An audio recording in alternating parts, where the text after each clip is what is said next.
Hello, fiber friends. Cherie Spain, So Hooked on Treasures, and thank you for joining us for our Dream Big free motion quilting adventure.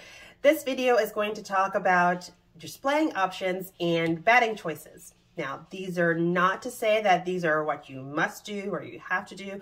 No. We're creative people, right? This is just to give you some options, maybe some inspiration, maybe some things you never thought of, just to give you ideas. That is all. So, let's start first with our display options, because we're going to go with the mindset that your quilt is going to be fabulous and you want the whole world to see it. So how are we going to show it to them? You have your traditional wall hanging. You have a throw over your couch, your favorite chair in your home. Some people have even framed it, like custom framing behind glass. Bonus with that one, you keep the dust off. So of your work, still have to dust the glass, but at least it's off of your quilt. There's also mounting it like a canvas. A friend of mine did this with hers and I absolutely adored it. So thankfully, I have an old wooden frame from a canvas print that I don't particularly care for anymore. Doesn't match anything in my home. So thankfully, it actually is a perfect size for the panel that I've chosen. Now, I don't want to use staples in this because let's say down the road, you decide, hey, I don't want it on the canvas anymore, or something different. You use staples, it puts holes in your work. But it has these ridges on the back, so some clamps, you're good to go. That also makes it nice and easy so you can remove it, clean it, put it right back up. If you choose the wall hanging option, just a thought is that the quilt is actually versatile, which means you can turn it on any side and you can still have that same image. It won't look upside down per se. So if you're thinking about doing a wall hanging in your sleeve, maybe consider doing more than one sleeve on 2 different sides, or all 4 for that matter, or use the corner hanging method with the triangles in each corner. That way you can turn it and change it. And hey, that may even change the look of it depending on the quilting that you've done, to make the decoration just a little bit of a variation for your home. Now, let's talk about batting. There are a variety of companies to choose from, variety of brands. Even within each brand, they have different types of batting to choose from. Now, I am a Warm Company batting user. It's one of my favorites. And even within theirs, they have, whether it's 100% cotton, they have 80-20, which means 80% cotton, 20% polyester, and there's all polyester.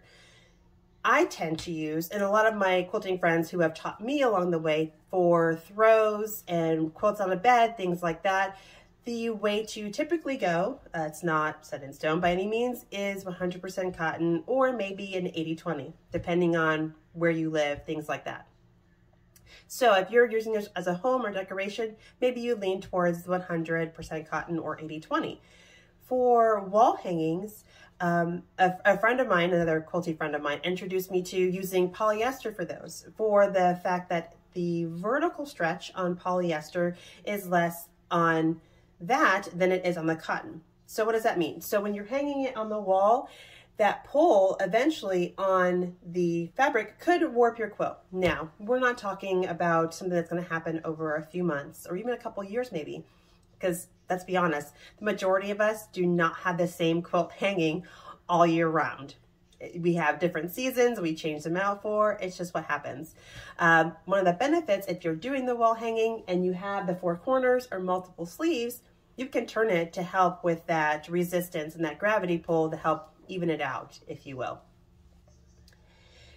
Now, when you're looking at the different types of batting, if you are having a hard time choosing, the Warm Company has this awesome brochure that allows you to read up on what the batting is like. It even has a little sample of the batting so you can feel it and see the thickness of it.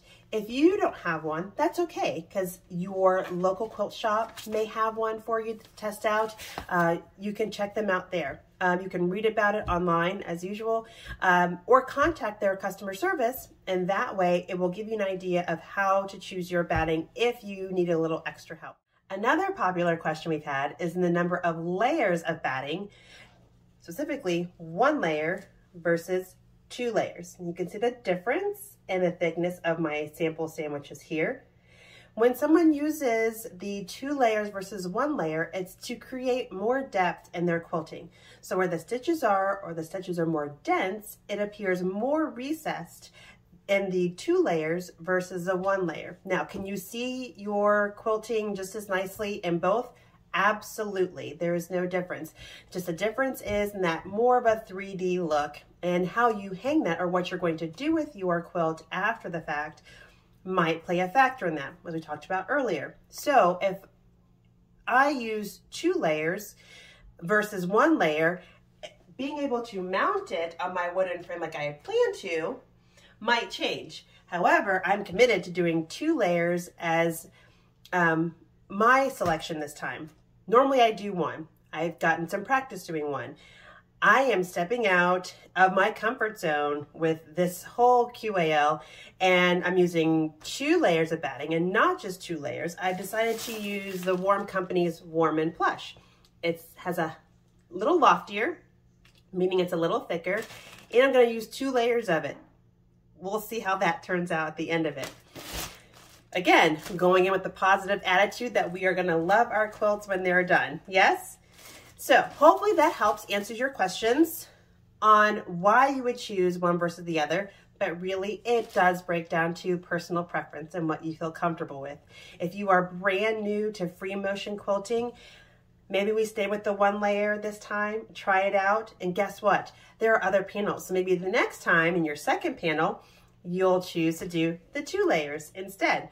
Maybe more experienced quilters who haven't done the 2 layers yet want to do that as well too. Go for the gusto, try it out, see what you like better, because it's all about learning and growing as a quilter. I hope this video has helped you in some of your choices for the QAL with your batting and how you're going to display it. If you have any questions, comments, feel free to drop them below and I will be more than happy to answer them. You can also email us, drop us a message on Instagram. Either way, we will be happy to answer your questions. Again, this is not meant to be all-encompassing or tell you what you should and should not do. It really does come down to choice. So I can't wait to see what you've chosen and how it comes out in the end.